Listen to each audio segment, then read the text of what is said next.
and welcome to our program today. This is Russell Goodman, Editor-in-Chief of SupplyChainBrain. I think you'll find that the topic today could not be timelier: building a resilient supply chain in uncertain times. Companies with global and complex supply chains are increasingly concerned about the threat that supply chain disruptions pose to their revenues and profits. Emerging markets, globalization, and a quest for cost savings, just some of the many drivers behind what a lot of manufacturers are facing now. Lean and long, yet brittle supply chains. Recent calamities, from tsunamis to earthquakes and from fires to quality problems, have exposed just how significant supply chain disruptions can be to the bottom line. Well, more than ever, planning, monitoring, and mitigating supply chain risk, a critical success factor for all businesses, not just in 2012, but well beyond. Today, you're going to hear from Kevin O'Loughlin, Managing Partner, Supply Chain and Operations Advisory Services at KPMG LLP. Also from Yatish Desai, Director, Supply Chain and Operations Advisory Services at KPMG. Also from Vani French, Director of Palo Alto Networks, and Bindia Vakil, President of Resilinc. I know that after today's program, you'll understand the inherent challenges in building a resilient supply chain. You're going to learn about new technology tools that companies are using to assess, monitor, and manage global risks that they face. You'll recognize the multiple risk treatments that your organization can leverage to formulate a resilient supply chain strategy. Of course, you'll gain awareness of the likelihood and potential consequences of supply chain risks. Following the presentation today, we'll have a Q&A session, and I urge you to stay around for that, and certainly to send in your questions during the program. Our experts will try to get to as many of your questions as they can at the conclusion of the webcast, but if we run out of time, they promise to answer your questions offline. So follow the directions on your screen to send in your questions, please. And now, to begin our program, the tag team of experts from KPMG, Kevin O'Loughlin and Yatish Desai. Gentlemen, welcome. Thanks, Russell, and thanks to all of you for participating in this webinar. We appreciate you taking the time to join us. Today, we're going to talk about a little bit about supply chain resilience, supply chain risk, our perspective, KPMG's point of view, and some our frameworks and approaches. Resilinc is going to, Bindia Vakil from Resilinc will talk about some of the new tools that are emerging in this space that are helping our clients and companies manage supply chain risk and build resilient supply chains. And Bonnie is going to be talking about some specific case studies. Her case study at Palo Alto Networks around how they've used these tools to enhance their own supply chain resilience. It's an interesting and exciting program. I want to moving on to the next page, and actually, why don't we flip to.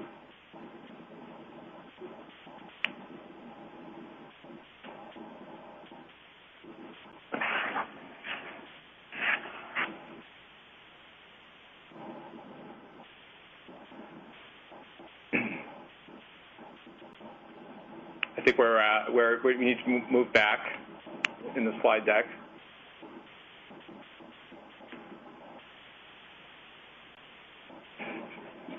So supply chain resilience is our view of how best to manage risk. Risk, disruption, vulnerabilities arise in all aspects of supply chains.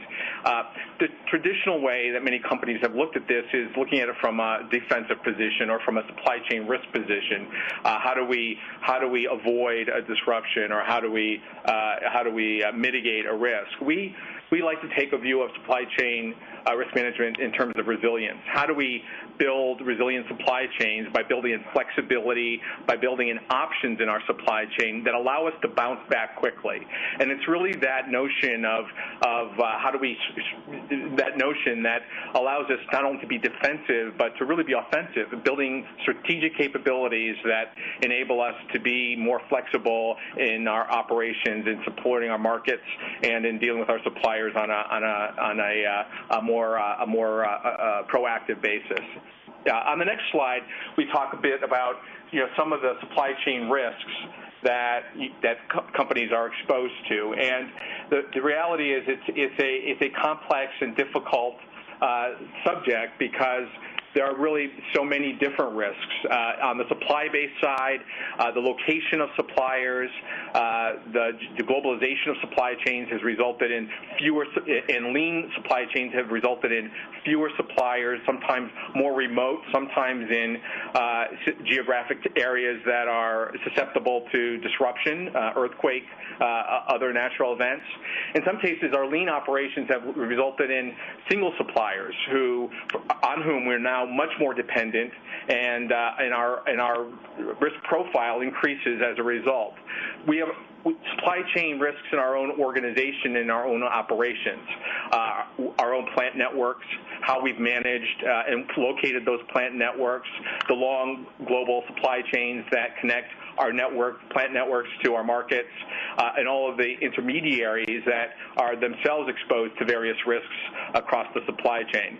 And then, of course, there's risks in our supply chain imposed by customers, not only demand variability and volatility that is more representative and emblematic of supply chains today, but also they're exposed in their own lean operations, and our ability to support them when we have demand spikes or demand variances is critical. So it's a big area, and one of the challenges that any client, any company face is how do we look systematically across the risks and identify the ones that are most critical to us so that we can establish and build effective resilient strategies to not only combat those, but to become more flexible and more adaptive in managing our business on a day-to-day basis.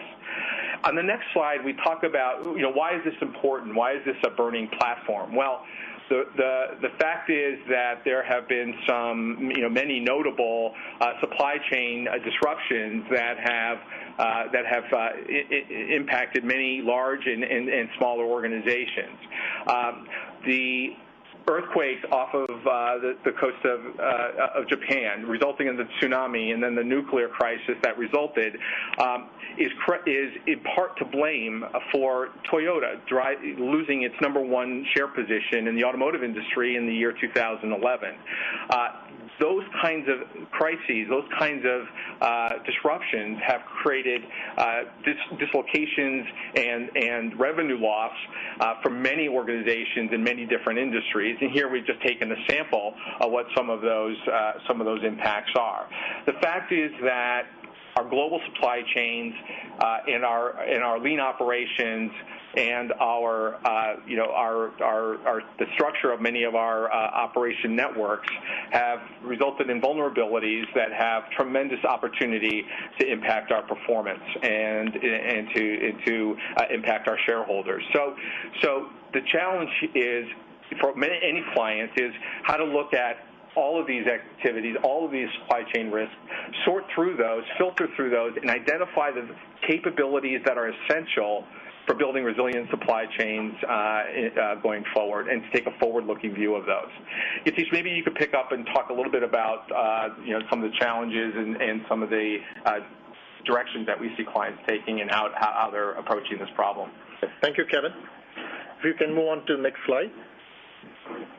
What we want to introduce here is that a lot of organizations are wrestled with how to come up with a balance between mitigating risk versus being proactive in terms of developing the resiliency in their organization. So when you take a look at one side of the equation, you see that, obviously there is a cost-impact balance that you got to meet. If you want to be more reactive, obviously that's not good from a supply chain being adaptive and being agile and flexible, but at the same time, a lot of organizations also want to develop that forward-looking view, want to be more proactive. So there is a cost associated with that, right, as part of being agile and adaptive. So this particular visual that we want to demonstrate here is that you want to strike a balance between being reactive as well as being proactive from a forward-looking perspective. That can drive the decisions for the organizations to kind of determine what's the right optimal level that they need to make an investment for in their organizations to balance out risk and develop the right resiliency in the organization. And that's a challenge that we recognize a lot of our clients are faced with, and that's where we can continue to help them develop the right strategy that's the right fit for their organization. Moving on to next slide, number 8.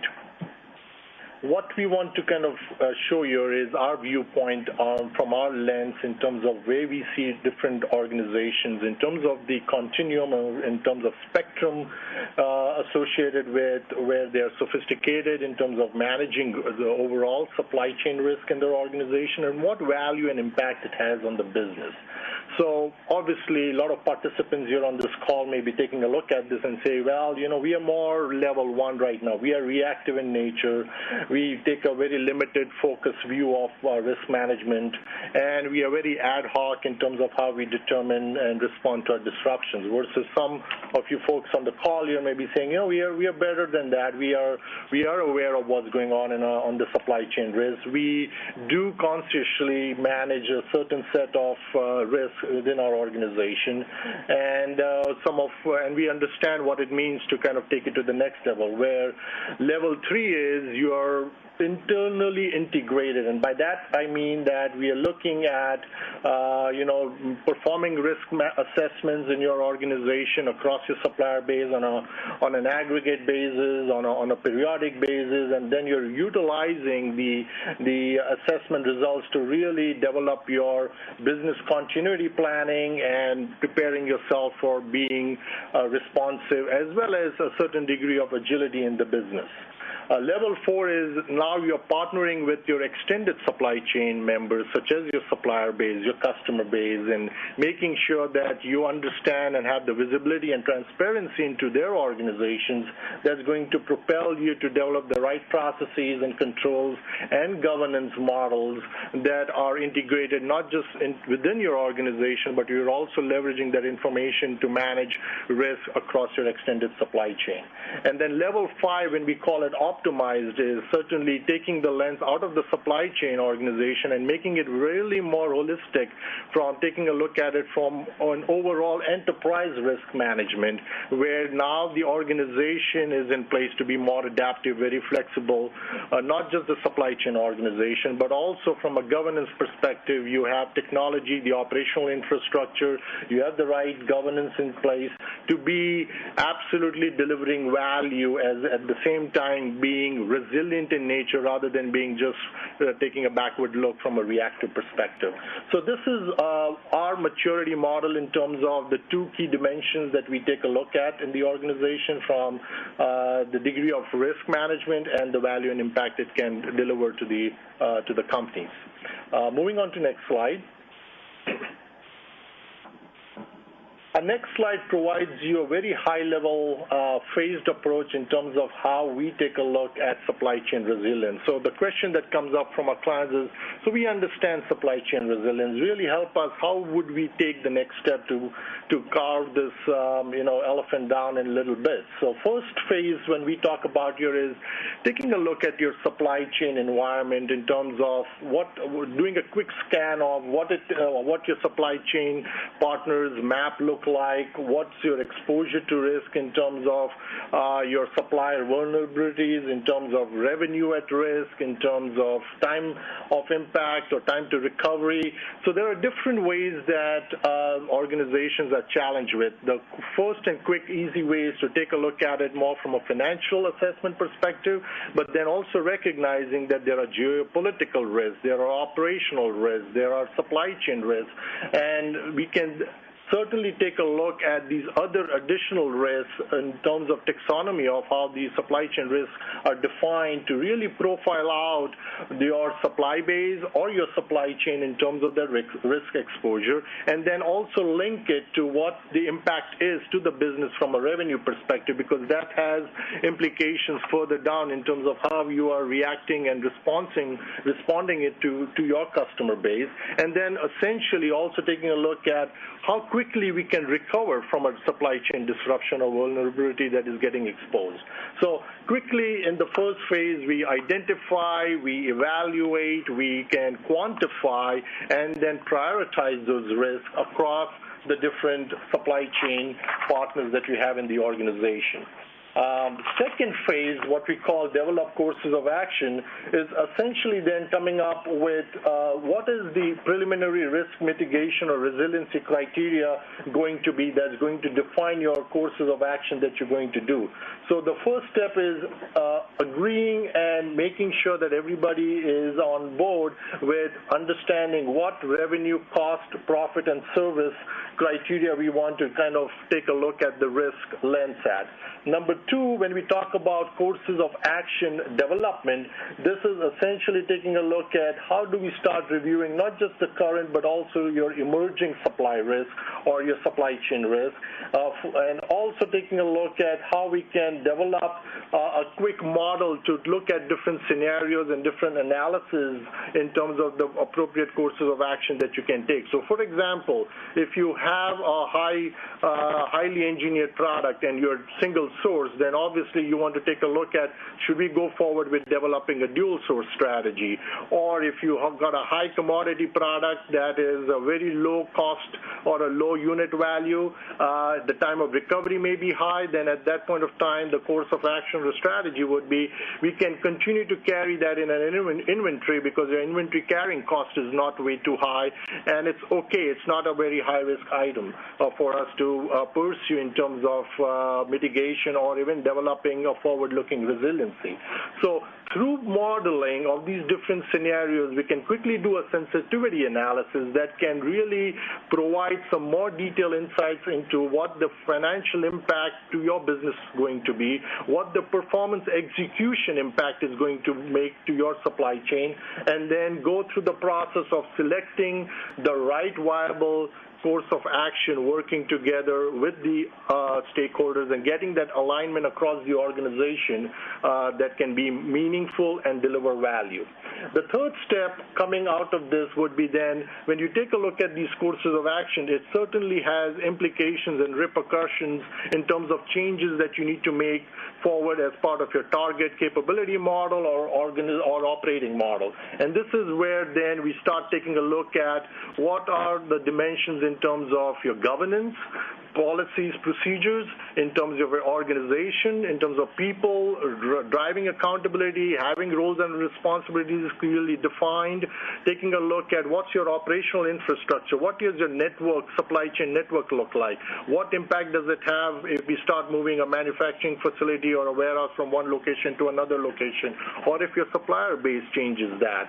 Number four, what kind of technology we need to start integrating in terms of starting to monitoring, starting to analyze this risk, starting to also start quantifying this risk in terms of business impact.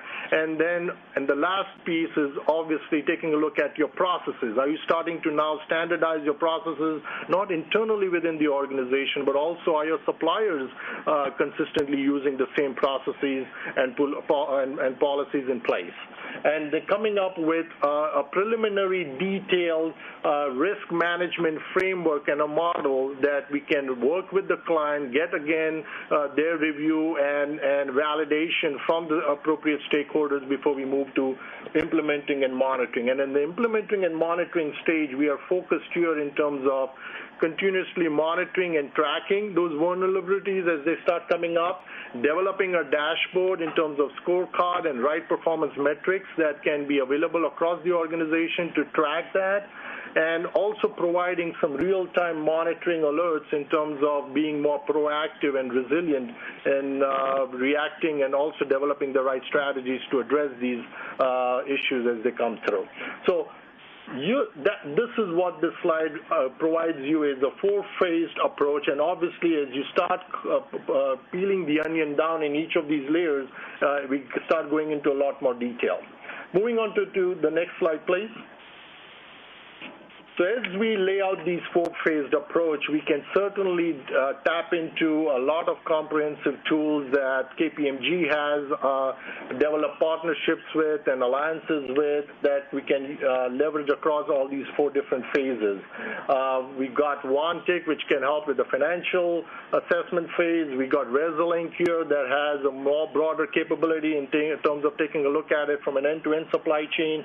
But the takeaway for this particular slide here is that we have a very comprehensive, not just a technology solution, and keeping in mind it's not a one-point solution here. This is a multi-point solution that we can help the client design based on their needs, and it cuts across the different spectrums of the phases that we have. And also at the same time leveraging a lot of different playbooks in terms of our methodologies, the templates that we can bring forth in terms of the work that we do. So Resilinc, as we mentioned, is one of the leading technology solution provider, and I'm going to hand it over to Bindia Vakil to provide you some more details. Thank you. Thank you, Yatish. It's a pleasure to be here, and thank you all for making time. My focus today will be discussing the approach and the essential elements for an end-to-end supply chain resiliency management program. Obviously, this is based a lot on our experience as well as our customers' experience and what we have heard from them. I'll also talk about the key capabilities that our customers are adopting and operationalizing as they bring supply chain resiliency to their organizations. So from many years of working on this issue and working with companies that are our customers that are addressing this problem, we have developed this three-step approach: plan, monitor, mitigate. And I'll talk about what we mean by and what this entails. Within plan, we address some of the key gaps for supply chain practitioners today in terms of the information availability. So as we all know today, we lack information about our suppliers' manufacturing footprint. We don't always know where our parts are manufactured and whether suppliers have backup or alternate capacity or facilities for recovering in case of a major disruption. So during the planning stage, we essentially work with suppliers to map their global manufacturing footprint and collect some other very key information about their supply chain. This is very important because in current ERP and logistics systems, this type of manufacturing footprint information is not always available. And we may not also know who our suppliers, subcontractors, or sub-tier suppliers are and what our global dependencies might be because of the supplier's supply chain decisions. So therefore, we aren't able to articulate very effectively those areas of the supply chain where risk aggregates.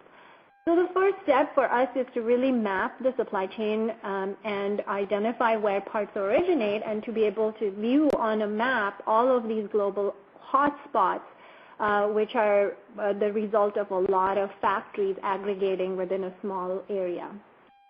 The next stage within planning is to quantify those areas of the supply chain which have the highest impact. So if we go by the assumption that we cannot ship the phone without the button or the connector, then a little inexpensive, single-sourced, custom-designed button or custom-designed connector becomes just as important or critical as the most expensive module. So therefore, we've found that spend is not always the very good analytics to look at from a resiliency standpoint, but rather we need to look at the potential impact of losing the supply of a part or a site or a supplier. This, we find, helps us identify those areas that have huge exposure and are very critical to the supply chain. Going on from planning to monitor, this is where we're really looking at the global events 24/7 and monitoring events that are potentially impacting to the supply chain and notifying customers. And then we'll talk about some of the unique capabilities that Resilinc has around monitoring. And then lastly, in the mitigation area, clearly proactive mitigation is really important. So we want to be able to see who's working on mitigation, what progress are we making as an organization, and see metrics and completion over time. So this complete closed-loop process is really what defines an end-to-end resiliency program. And in the next few slides now, I will show you some screenshots and capabilities of the Resilinc solution that illustrate this methodology that I've just described.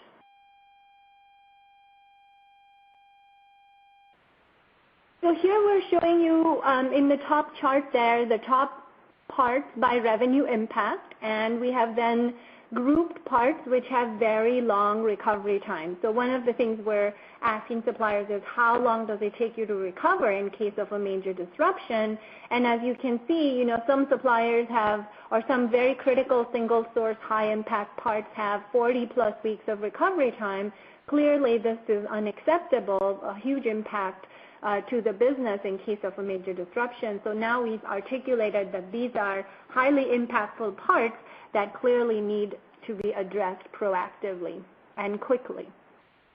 At the bottom, you can sort of see a vulnerability map which shows suppliers where each dot is a supplier, and you can see which suppliers have the highest revenue impact and the highest risk score. This again allows you to drill down further into choosing those suppliers with high risk score, high revenue impact, looking at the single source parts you buy from those suppliers so that you can choose those parts for further mitigation activity.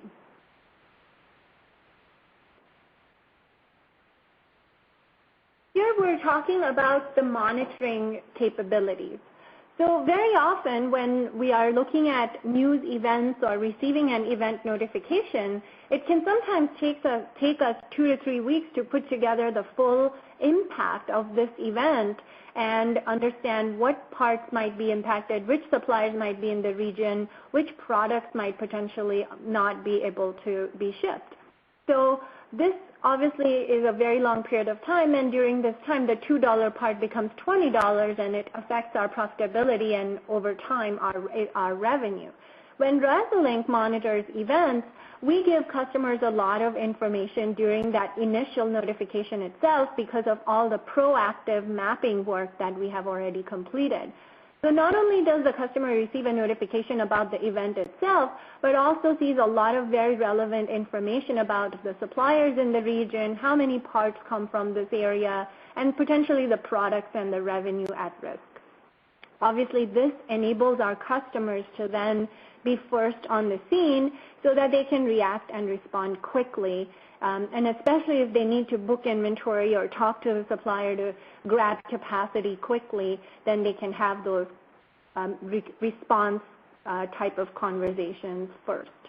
So critical supply chain information today can be scattered through many different tools, and what Resilinc does through our virtual war room is to consolidate the relevant pieces of information that are really required for effective crisis response coordination and put it into our virtual war room, which then 20, 30, 40, 100 users can log in and see the latest and greatest information about the event, suppliers in the region, sites in the region, parts, etc., in one centralized repository. Moving on to the next slide, let's talk about mitigation. We provide all of these information and visualization tools. The idea is to really be more proactive and have ready information available at hand to quickly do event mitigation or do mitigation post-event or run proactive mitigation activity in a coordinated fashion. Having information in interconnected dashboards that people can go quickly into relevant suppliers, products, parts, sites, areas, regions, countries, etc., that they can access just through a web browser is very, very invaluable in today's fast-paced world.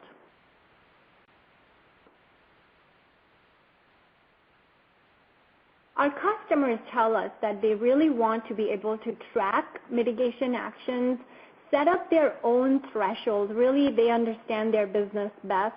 So they want to say, what are the policies for certain types of parts or suppliers? What are the thresholds that are acceptable to them? So within our solution, we really allow our customers to set up those thresholds and priorities centrally so that the rest of the organization can follow. So this is a key area which we believe is very central to a full-fledged supply chain resiliency effort.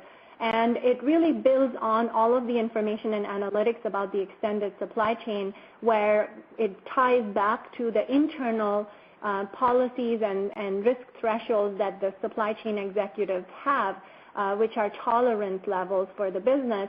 So here we're then able to flag what is outside that risk tolerance level, identify those exceptions so that the users can open mitigation based on what is higher priority and take actions. And then the executives can then, as a closed-loop process, track those actions, monitor that progress is being made around proactive mitigation and run metrics and track it over time. So these are some of the capabilities that we believe are essential that our customers are adopting on a daily basis. My focus today was definitely to articulate these key best practice areas, and I will turn it over to Vani from Palo Alto Networks. She will describe how Palo Alto Networks views supply chain resiliency in the context of a complete people, process, tools approach, and how they're going about developing a best-in-class and highly resilient supply chain. Thank you very much, Bindia. We've heard a lot of great information here today by both KPMG and Resilinc.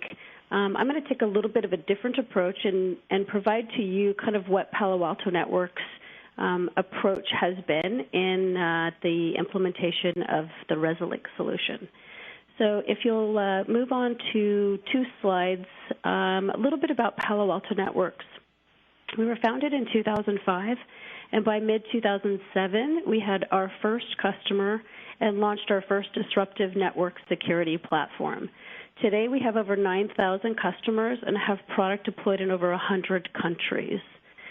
Customer satisfaction, like with most companies, obviously, is our focus and our #1 priority. We take their success very seriously in how we develop our products, how we provide customer support, and how we ensure an overall great customer experience.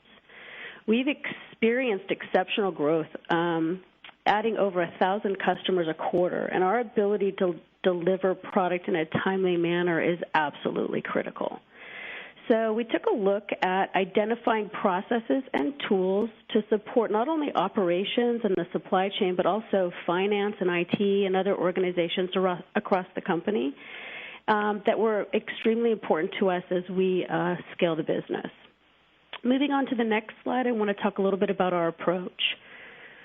So as supply chain leaders, we need to invest time and effort in ensuring business continuity and developing a resilient supply chain. And we've heard a lot about that on today's webcast. We believe the first step is to acknowledge that we and our contract manufacturers and our suppliers are highly interdependent on each other, and that resiliency is our common unifying objective. Therefore, collaborative information exchange is really critical to forming close partnerships and jointly protecting our mutual interests.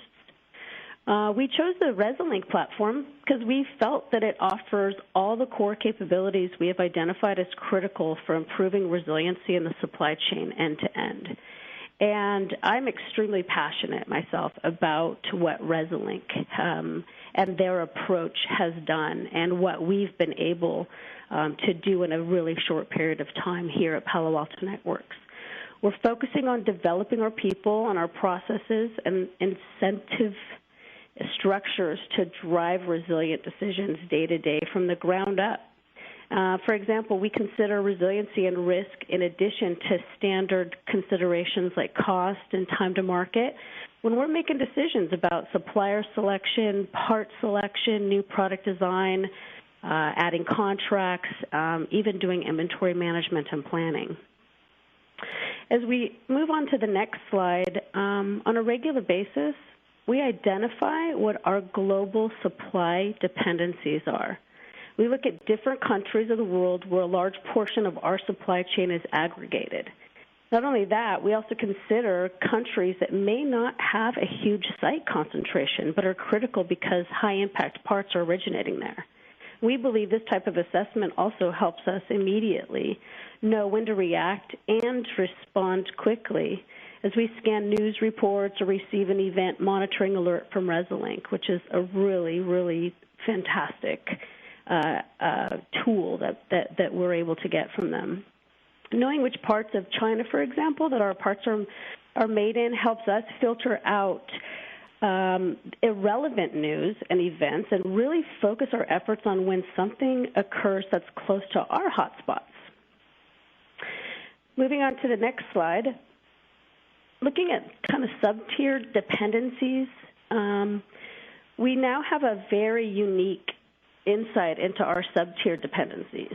As supply chain practitioners, we have always had some insight into foundry or assembly or test manufacturing capabilities, but a lot of that information is scattered around our teams here internally, some collective knowledge base or sitting in someone's head or on in a book, on someone's laptop. But now our entire team is able to access and leverage a lot of sub-tier dependency information from the Resilinc solution. And in addition, use this information in designing supply chain or new products or making inventory and planning decisions. We have found that several of our suppliers build some of our critical parts in 2 factories worldwide, which helps us really get a handle on where we can leverage suppliers' own mitigation efforts versus putting in our own mitigation strategies. Clearly, like with everyone, business continuity is vital to our success. Moving on to the next slide, excuse me, our team is growing leaps and bounds. And with any other supply chain practitioner out there, there's always more work to be done. Regardless of the staff that you have, it seems like you finish one project and you're on to 10 more. For me as a leader here, it's really important to be able to allocate budget as well as a portion of time with my resources to strategically mitigate risk. Risk mitigation is extremely important to us, as I'm sure it is to all of the listeners on the call. To this extent, having the impact view is a great way to quickly pinpoint which of our parts have the potential to have a high impact to us, Palo Alto Networks, and then we prioritize the efforts and the resources there. In addition to the proactive mitigation, we're always in the loop on global events with disruptive power because Resilinc sends us event notifications, which gives us a lot of information about suppliers, their sites, various parts in the region. And as you can see on this slide, I think there's an email even that's in there as to kind of what those notifications look like to us. But this allows us to make the call and when to activate our response efforts and begin calling our contract manufacturers and our supplier partners to react and respond quickly. And that is the key here.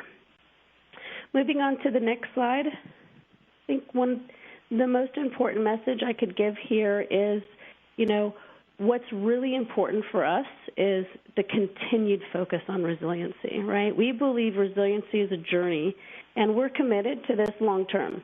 I don't view it, and I don't think my team views it as a short-term deliverable, and certainly it's not to our key stakeholders. We have a great start with how we are undertaking this journey since we are thinking about this in all dimensions, and we have worked extensively with the Resilinc team in continuing to build stronger ties and relationships and trust within our supply chain partners, as well as growing our knowledge of the supply chain and allowing us to lay a strong foundation for our teams to execute on as Palo Alto Networks grows into a very large public company. So with that, I thank you for your time, and I'll turn it back over to Kevin O'Loughlin. Thanks, Fanny, and thanks, Yatish and Bindia, for your presentations. Today we've had the opportunity to present some of our collective experience and perspectives on supply chain resilience. I think there are three messages that we would want you to take away from today's webinar with.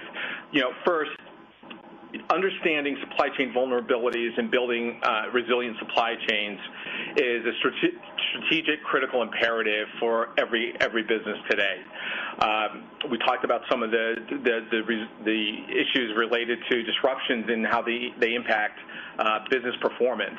But it's also clear that there are capabilities in terms of tools and new strategies that can be implemented not only to mitigate these risks, but to really build flexible and resilient supply chains in the future. The solution for most companies is not a single point solution. As Yatish mentioned, it's multi-point. There are multiple capabilities needed. They span the operations infrastructure, the supply network, your own operations network. They involve people. In training and building the capabilities to respond, to evaluate, and to take action. They involve technology. There's a technology component to the solution that needs to be put in place. The tools like Resilinc or GRC tools to implement and monitor policies on how to maintain resiliency on a sustainable basis.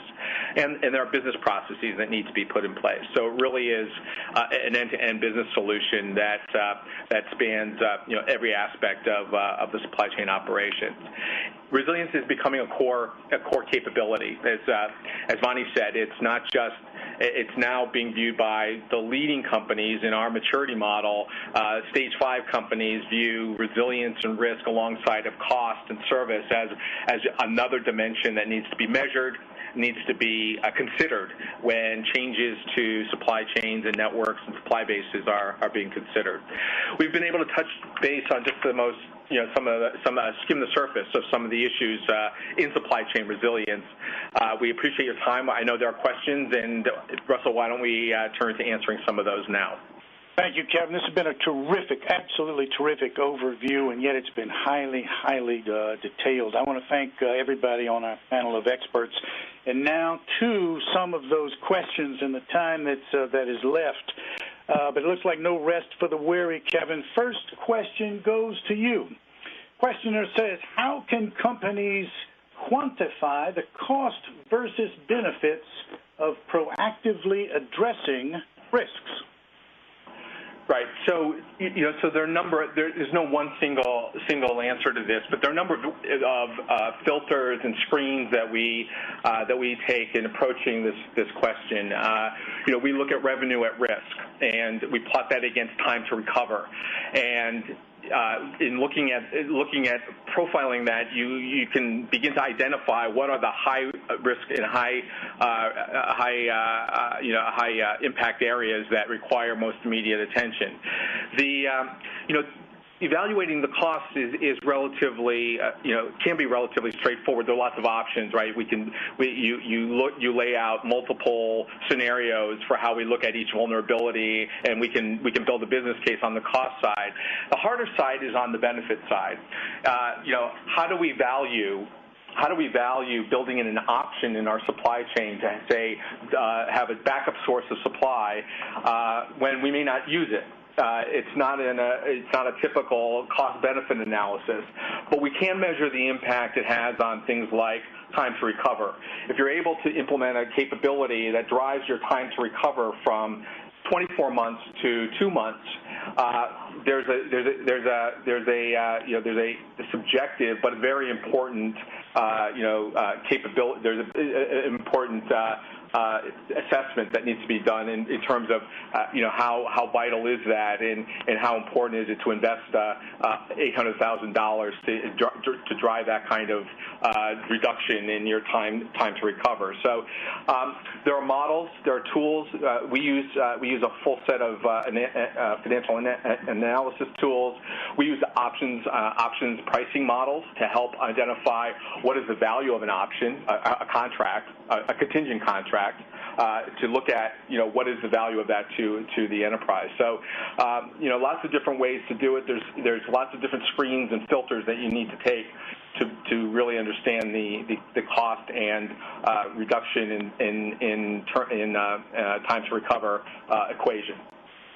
Quickly now, we want to turn to priorities. And Yatish, this is a question for you. Karen asks, when identifying supplier risk, how do you prioritize for a large company with many 30 or 40,000 suppliers? What do you say? Yeah, that's a great question. This is a constant challenge for a lot of organizations, depending upon how complex, how wide the net of their supply chain is. So our approach has been that when we start taking a look at assessing the current state, we want to segment out or potentially take a look at which are the segments of the strategic suppliers that we can start with doing a pilot assessment on. And that will probably provide a good snapshot of what the vulnerabilities are in the supply chain, what the risks are associated. So we can start with that. And then the second question that comes in mind is how further along in the supply chain. So you have a good relationship, you have a good visibility to the Tier 1, but extending that out to Tier 2 and Tier 3 may be a challenge, and we rightfully understand that, and this is where we continue to work with our technology solution providers, and we've got our own sets of methodologies to kind of collect the data, customize the data depending upon how further along the chain we want to go down to gather that information. So obviously we cannot go after the entire universe. We have to work with the organization and the client to select what makes sense and what's strategic to their business to come up with a pilot set of suppliers that we can focus on as part of wave one. Got a question here about the Resilinc tool, appropriately enough. It's for Bindya. How do you gather the information about suppliers to feed into the Resilinc tool? Yeah, good question.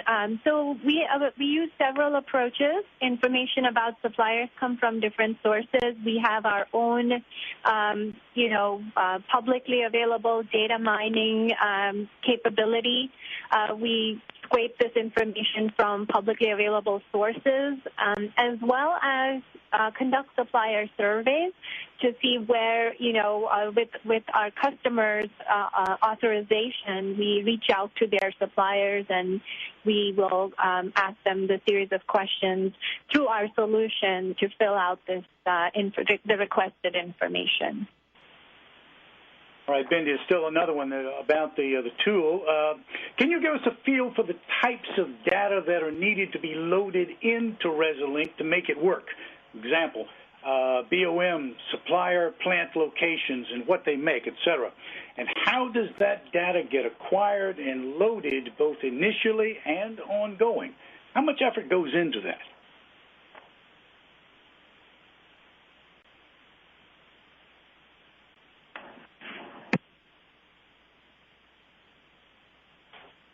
Bindya?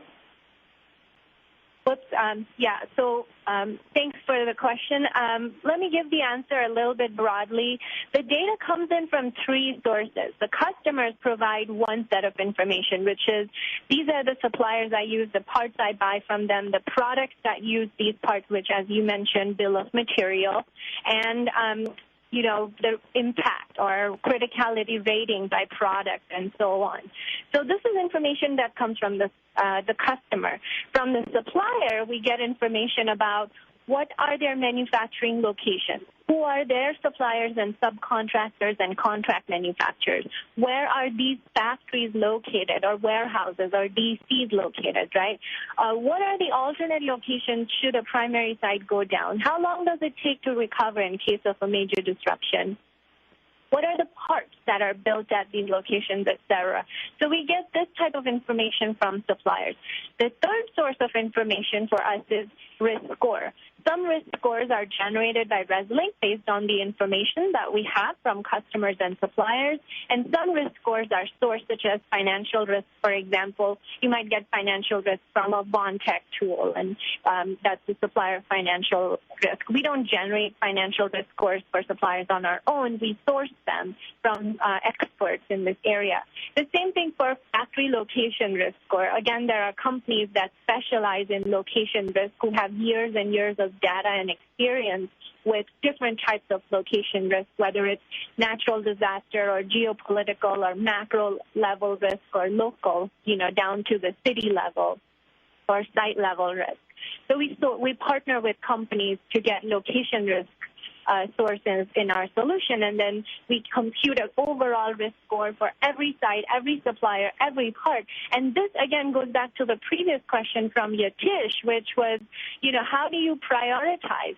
The way you prioritize is you say, these are my top 100 suppliers by impact, and of those top 100 suppliers, these are the 20 who have a financial problem, these are the 30 who have a location issue, and these are the 5 who have very weak recovery strategy. So, then that allows you to say, okay, for financial risk, I guess I have to either work with the supplier to improve their financials or really understand how weak is it, and then I might have to second source. For the ones who have location issues but are very robust financially, I may not need to second source because we all know second sourcing has its own problems, right? So the risk score combined with the impact really helps you identify what is that economical, most optimal mitigation approach that might take care of this particular problem. And by the way, just so I think everybody as practitioners really recognizes that risk management and mitigation happens at the part number level, not at the supplier level, right? So going down to parts is very, very critical as Resilinc release. Yatish, I've got one for you. In fact, it's a two-part question.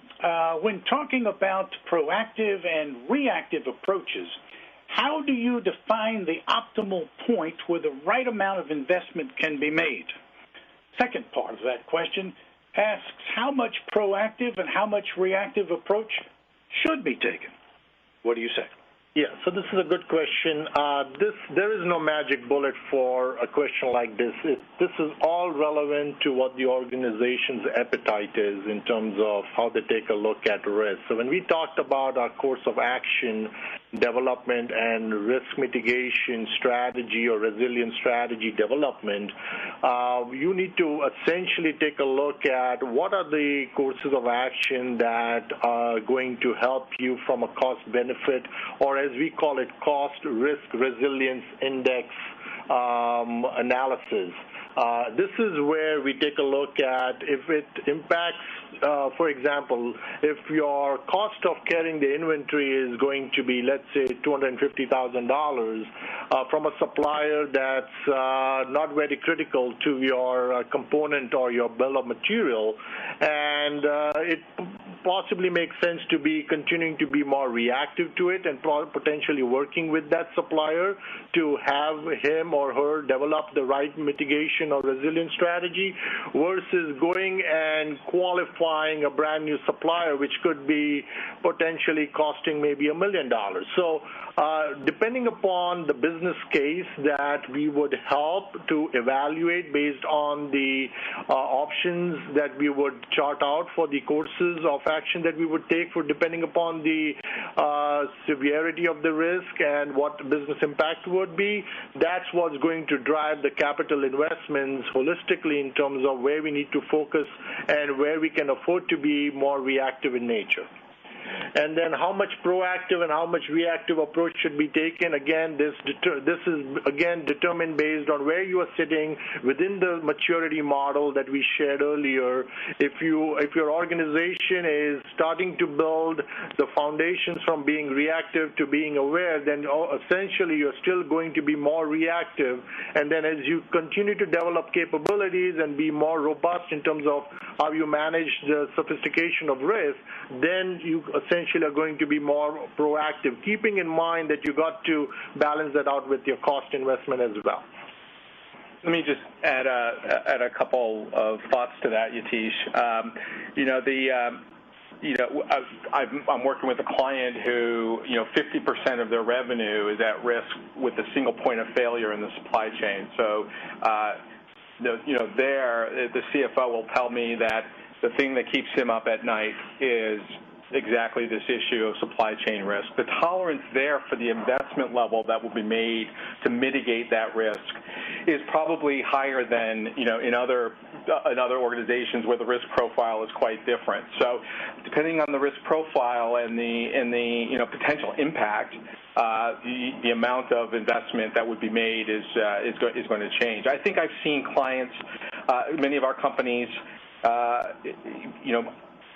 be willing to invest up to 1% or 2% of revenue over a span of 3 years to build out capabilities to address this. Now, that's obviously an average, and it depends, and it's quite different for larger organizations and smaller organizations. But the fact is that companies are starting to look at this, as Vani said, alongside cost and service and quality as an important dimension of the full envelope of capability of outcomes that need to be go into the design of the supply chain. India, I think you're going to get the final question. I can't believe how many questions we have. Wonderful, wonderful program today. How does Resilinc define an event? What is or are the source or the sources of these events? Great. Yeah, thank you.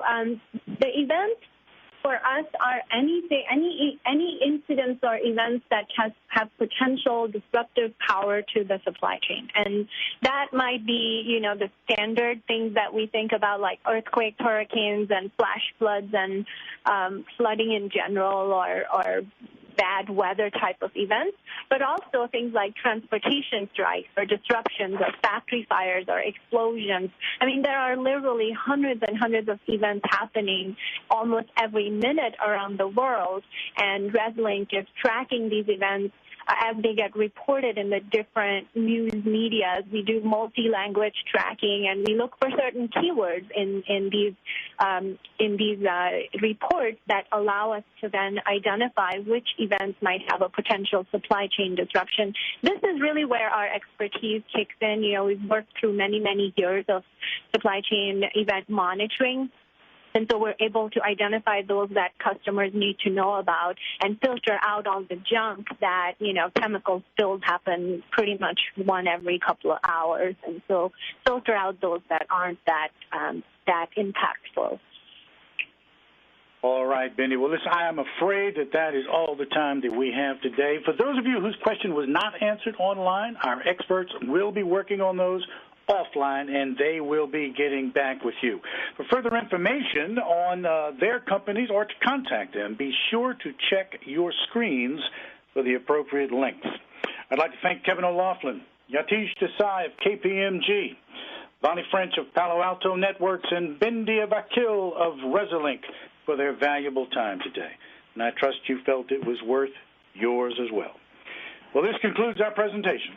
Until next time, this is Russell Goodman of SupplyChainBrain saying so long.